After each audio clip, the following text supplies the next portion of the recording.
breckatura atam brekkatula bara iatapa. Lika brika lusta brika libra katalikata.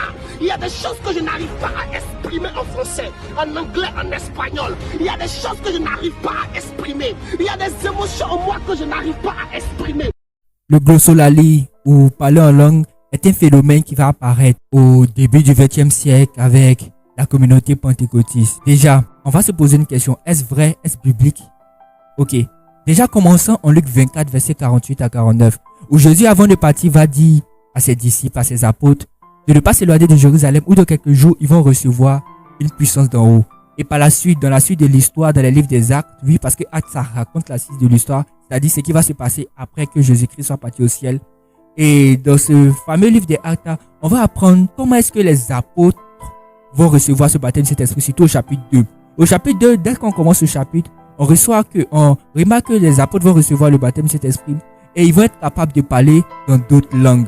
Et dans ce même chapitre-là, les versets 6 à 8, on apprendra que les gens, en fait, les entendaient parler de leur propre langue à chacun, dans leur langue maternelle, Donc ça veut dire quoi? Les apôtres parlaient en fait des langues qui existaient. C'était pas du charabia, mais c'était plutôt la langue maternelle de ceux qui étaient devant eux. Et posez-vous la question, langue maternelle de quelqu'un, c'est quoi?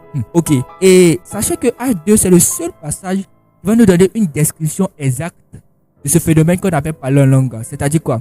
Dans les autres passages de la Bible, tu peux entendre parler en langue, mais tu ne sauras pas comment est-ce que les apôtres manifestaient ce don-là au premier siècle.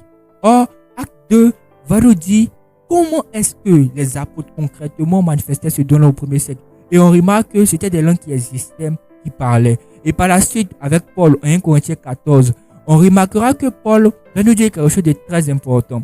Et surtout, en 1 Corinthiens 14, pour les versets 9 à 11, qu'est-ce qu'il nous dira? Il dit de même, si par la langue vous ne donnez pas de paroles distinctes, comment sera-t-on ce que vous dites quand vous parlerez en l'air? Et au verset 10, ça nous intéresse beaucoup. C'est que nombreuses que puissent être dans le monde des diverses langues, il n'y en a aucune qui ne soit une langue intelligible. Et Paul va nous dire quoi? Il n'y a pas de langue intelligible. Et quand on dit langue intelligible, qu'est-ce que ça veut dire? Ça veut dire bien évidemment une langue qui existe, une langue qu'on peut interpréter, une langue qui a un sens. Et pourquoi est-ce qu'on affirme que c'était les apôtres qui étaient capables de le faire premièrement? Et je dis bien premièrement.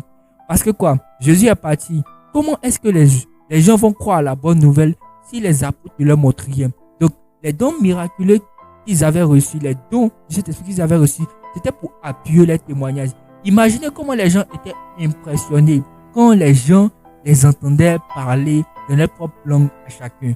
Et tout ça, c'était dans le but de confirmer ce qu'ils disaient. Et ça, on va appuyer ça avec Hébreux 2, versets 3 à 4. Et je ne vais pas m'éterniser pour la suite, mais je vais ouvrir avec une question.